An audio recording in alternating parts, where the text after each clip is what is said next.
जुव्वलपालम नाम के गांव में दो बहनें चंद्रिका और हरिता रहते हैं। वो दोनों उनके जमीन में खेती करके उनके एक गाय से आई दूध और गोबर को बेचकर जिंदगी जीने लगे। इस विषय पर उनकी घर की पड़ोसन सूरम्मा को इन दोनों बहनों को देखकर बहुत जलन होती है। हर समय चंद्रिका और हरिता के गाय की दूध पर और दोनों बहनों की जिंदगियां देखकर नजर रखती है। एक दिन सूरम्मा का काम वाला ऐसे कहने लगा, मालकिन, आपसे एक बात पूछना चाहता हूँ। आप बुरा नहीं मानोगे ना?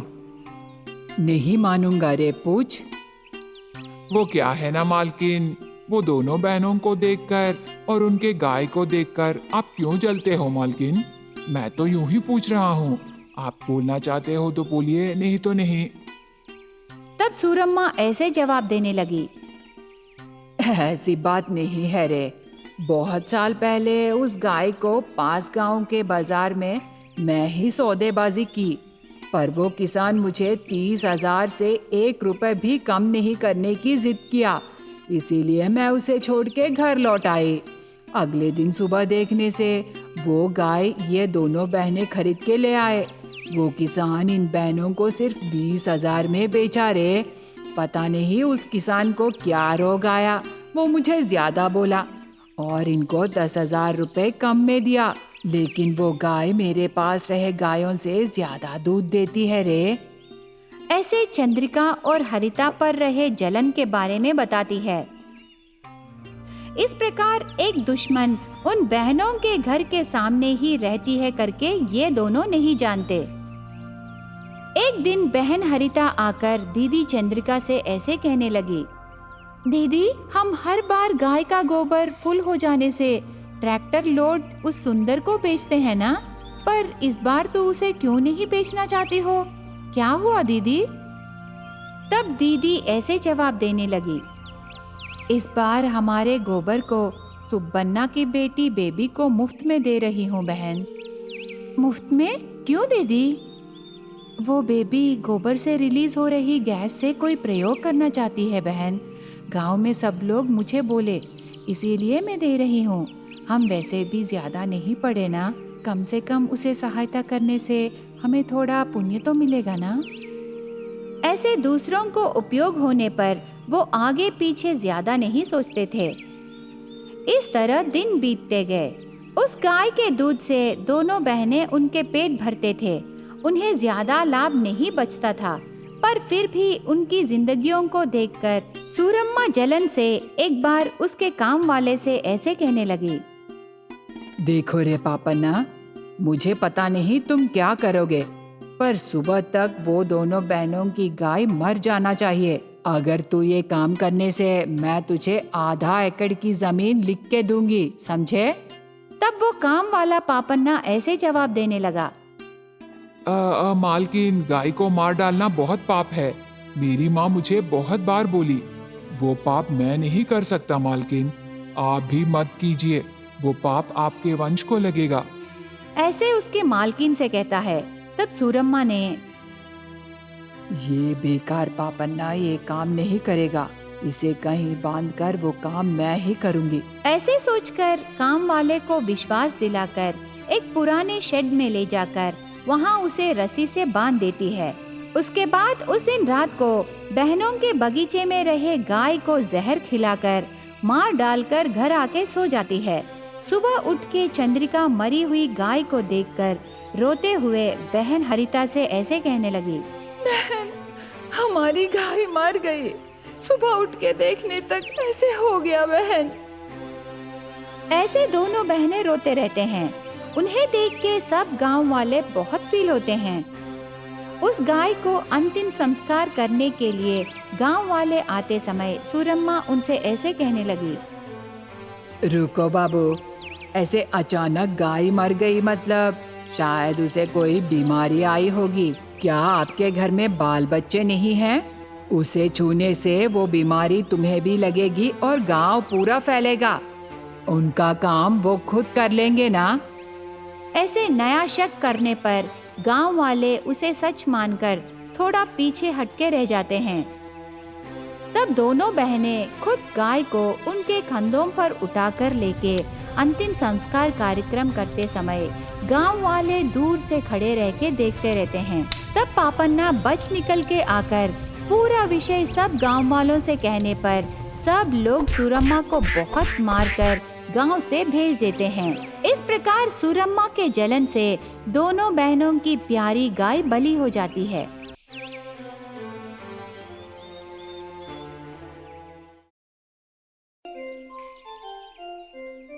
एक गांव में शंकर राजू नाम का एक आदमी रहता है। उसको चंद्रिका और हरिता नाम के दो बेटियां हैं। चंद्रिका बचपन से ही पिता की हर बात मानकर बड़ी होती है, पर हरिता बहुत शरारती लड़की है। वो अपने पिता से वाग्वादन करके शरारती काम करती रहती है।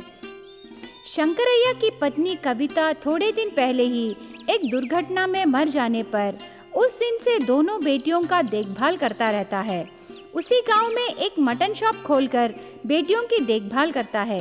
एक दिन शंकरैया ने, चंद्रिका और हरिता बेटे, इधर आओ। आज मुझे बहुत अच्छा कस्टमर मिला। 100 किलो का ऑर्डर आया बेटे। हो, तो शाम को हमारे लिए बिरयानी जरूर लाइए पापा। अच्छा बिजनेस होने से हमें बिरयानी लाओगे बोले ना?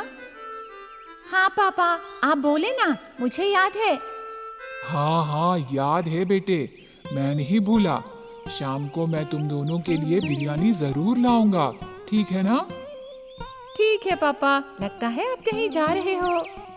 हाँ बेटी, मैं पड़ोस गांव को जाके आऊंगा, वहाँ मटन ले जाकर देना है। क्या तुम दोनों भी मेरे साथ आओगे? मैं नहीं आऊंगी पापा।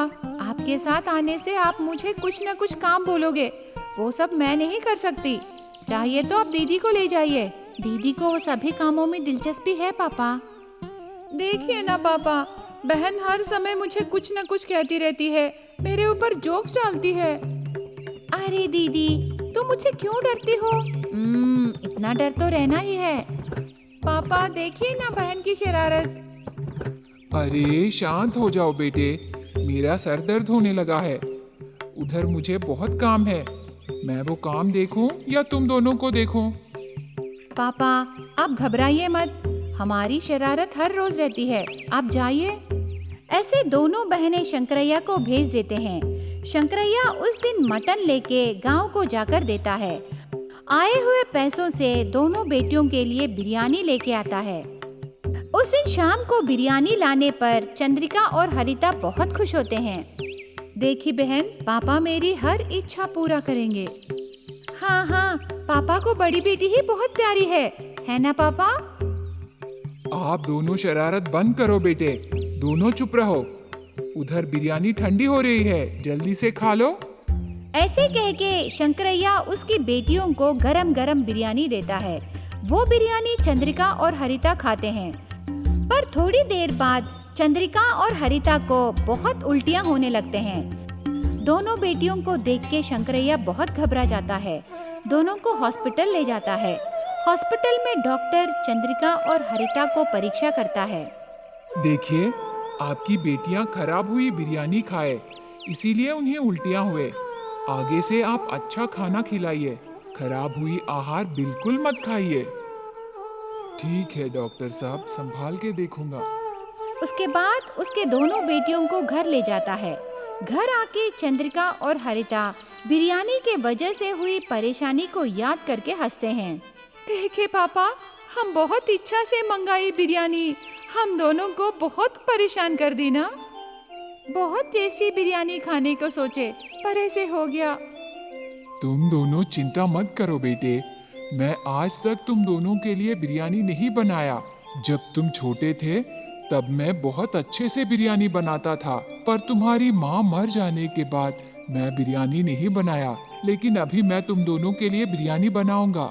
ऐसे कह के शंकरैया उसके दोनों बेटियों के लिए मटन बिरयानी बनाता है। बहुत दिनों बाद बहुत टेस्टी मटन बिरयानी बनती है। वो बिरयानी की खुशबू से चंद्रिका और हरिता के पेट भर जाते हैं। शंकरैया बिरयानी परोसने के बाद चंद्रिका और हरिता खाना शुरू करते हैं। आहा पापा, बहुत टेस्टी बिरयानी बनाए, सुपर पापा। पापा, आप बिरयानी बनाते समय मैं और दीदी भी देखे पापा, हमें भी बिरयानी बनाना आ गया। चंद्रिका और हरिता बिरयानी पकाना सीख लिए करके जानकर शंकरैया बहुत खुश होता है। उसके दोनों बेटियों के साथ शंकरैया भी मटन बिरयानी खाता है। अगले दिन शंकरैया व्यापार के काम से पड़ोस गांव को जाने लगा। तब चंद्रिका और हरिता पिता के बारे में सोचकर बहुत उदास होने लगे। बहन, पापा हमारे लिए बहुत मेहनत करने लगे। पापा हर रोज पड़ोस गांव को जाकर बहुत थक रहे हैं। हाँ दीदी, वो थकने के बाद घर वापस आके हमारे लिए मटन बिरयानी बनाए। इसीलिए बहन, पापा के लिए हम भी कुछ ना कुछ करके पैसे कमाएंगे। तो हम क्या करें दीदी? पैसे कमाने के लिए हमें क्या करना है, बताओ दीदी। पापा के सिखाए मटन बिरयानी है ना, हम दोनों वो मटन बिरयानी बना के बेचेंगे, तब हमें पैसे मिलेंगे।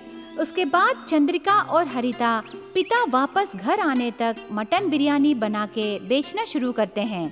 वो बिरयानी खाने के लिए आसपास से लोग आके क्यू में खड़े होने लगे। चंद्रिका और हरिता के बनाए टेस्टी मटन बिरयानी खाकर बहुत सारे लोग तारीफ करते हैं। शाम को शंकरैया घर वापस आने तक पैसे दिए बेटियों को देखकर शंकरैया बहुत खुश होता है। आपके सिखाए मटन बिरयानी बना के बेचे पापा। हमारे बनाए मटन बिरयानी सबको पसंद आया, इसीलिए हमारा व्यापार बहुत अच्छा हुआ पापा। आज से आपको मेहनत करने की जरूरत नहीं है, ठीक है पापा? बहुत खुशी हुई बेटे, मेरे बेटे बहुत चालाक काम किए।